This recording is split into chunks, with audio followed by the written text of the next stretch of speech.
ये कहानी बगदाद की एक बस्ती में रहने वाले एक गरीब और नेक लड़के की है, जिसका इस दुनिया में अल्लाह के सिवा कोई न था। वह अपनी जिंदगी बहुत ही सादगी और इबादत में गुजारता था। वह पूरे हफ्ते में सिर्फ एक दिन मजदूरी करता था और बाकी दिन अल्लाह की इबादत, कुरान की तिलावत और तहज्जुद की नमाज में बिताता था। एक शनिवार को जब वह काम की तलाश में चौराहे पर बैठा था, तो एक शख्स उसके पास आया। लड़के ने काम करने के लिए दो शर्तें रखी। वह मजदूरी आम मजदूरों से कम लेगा, लेकिन अजान होते ही वह नमाज के लिए जाएगा और तब तक वह किसी का मजदूर नहीं रहेगा। उसकी निजी जिंदगी के बारे में कोई सवाल नहीं पूछा जाएगा। उस शख्स ने उसकी शर्तें मान ली। लड़के ने कुछ ही घंटों में वह काम पूरा कर दिया, जिसे दूसरे मजदूर पूरा दिन लगाकर करते थे।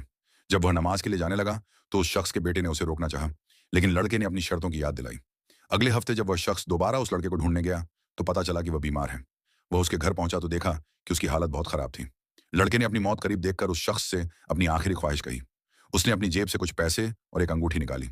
उसने कहा कि इन पैसों, जो उसकी हलाल की कमाई है, से ही उसका कफन खरीदा जाए, और उसने वसीयत की कि उसके मरने के बाद वह अंगूठी बगदाद के खलीफा हारून रशीद को दे दी जाए। दूसरे दिन उस लड़के का इंतकाल हो गया। जब वह शख्स अंगूठी लेकर खलीफा हारून रशीद के पास पहुंचा, तो खलीफा उसे देखते ही रोने लगे। उन्होंने बताया कि वह गरीब लड़का दरअसल उनका अपना बेटा था। उसका बेटा हमेशा कहता था, अब्बा, आपने इतनी दौलत इकट्ठी कर ली है कि जब हिसाब का वक्त आएगा तो आप हिसाब नहीं दे पाएंगे। इसी डर से वह राजमहल छोड़कर एक साधारण और नेक इंसान की तरह रहने लगा था। सबक: यह कहानी हमें सिखाती है कि हमें धन दौलत के चक्कर में अपनी आखिरत को कभी नहीं भूलना चाहिए।